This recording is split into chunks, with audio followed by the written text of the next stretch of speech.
This speech contains coarse language. It is not meant to shock or offend. I simply need to be true to my miners and what they went through. Today is a sacred day for those of us who care deeply about the health and lives of workers. Today, we will remember our dead and recommit ourselves to the fight to ensure that every worker gets to go home at the end of the workday, that every worker gets to see their children grow up, that every worker gets to live in good health and die peacefully many years from now, unencumbered by the burden of occupational disease. Today is also the day that my dad's name goes on that wall. James Johnson Hobbs, Jim. And I owe it to him and to all miners and other workers to make sure that their grandchildren don't suffer the same fate.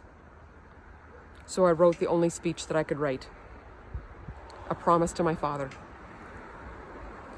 6 years ago, a journalist interviewed Jim Hobbs about his experiences working as an underground miner in Elliot Lake and what it was like for him to sit in a sealed room every day with his mining brothers and inhale finely ground aluminum dust known as McIntyre powder.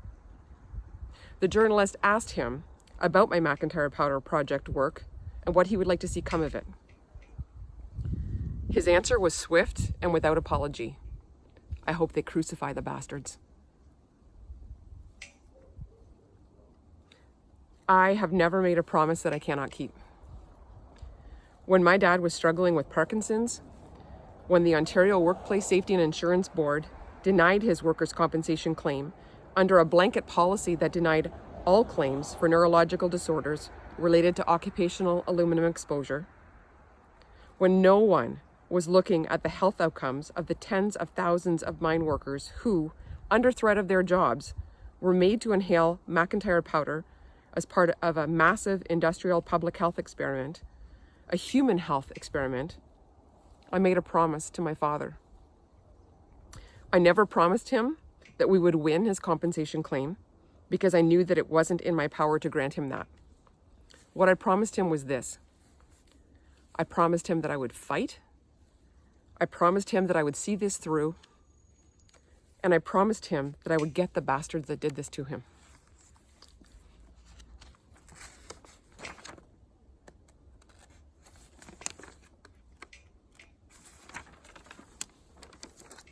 So who are the bastards? And how do I hold them accountable for what they did? Those bastards were men, ordinary men, in positions of extraordinary power. And their power was made extraordinary because it was unchecked. It was unchecked by federal regulators and provincial authorities who kowtowed to the mining industry, as they often do to many industries, because those industries feed the economy. So the industries get what they want. Their powers are vast and functionally unchecked. This is not something that happened in the distant past, like McIntyre powder. It is happening right now. Right now, underground miners are being exposed to silica dust and diesel exhaust emissions and numerous other toxins at levels that will harm them. Levels of toxic exposures that will cause damage, illness, and death, because mining executives won't pay the cost for adequate ventilation and conversion to non-diesel equipment, and because government regulators haven't lowered exposure standards to meet the levels that science tells us are needed to prevent illness and death. Where there is unchecked power, the cost is borne by workers, by their families, by the miners on that wall. Ordinary men who gave extraordinary effort that built this community, but at a cost of the life and health of many of those workers, their bones, their blood, their breath. We are proud of our mining heritage, and we should be. I am very proud that my dad was a miner. And it is very okay to both be proud of our mining communities and to hold those in power accountable for the health and safety of our workers and for the impact of mining and industry on our environment. When the hand that feeds you is also the hand that is stealing your breath, it is okay to bite that hand. Most of the bastards that did this to my dad are dead.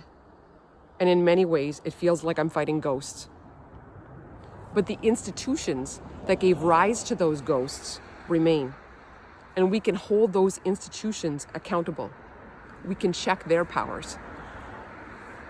We must check their powers.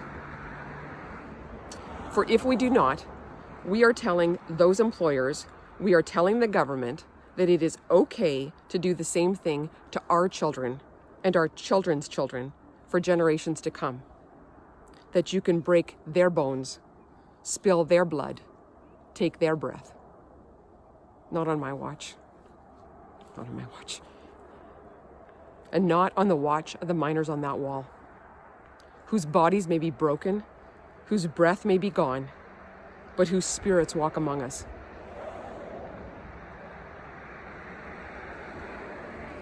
They cannot rest in death when they were denied justice in life, denied compensation, denied acknowledgement, denied the peace of knowing that their families will be taken care of. The spirits of the miners on that wall walk among us.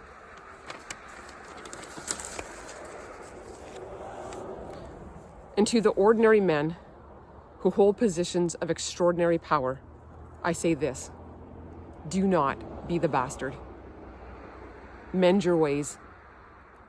Choose to use your power to make changes, to make workplaces safe, to reduce and eliminate toxic exposures, to hold accountable those who fail to do so.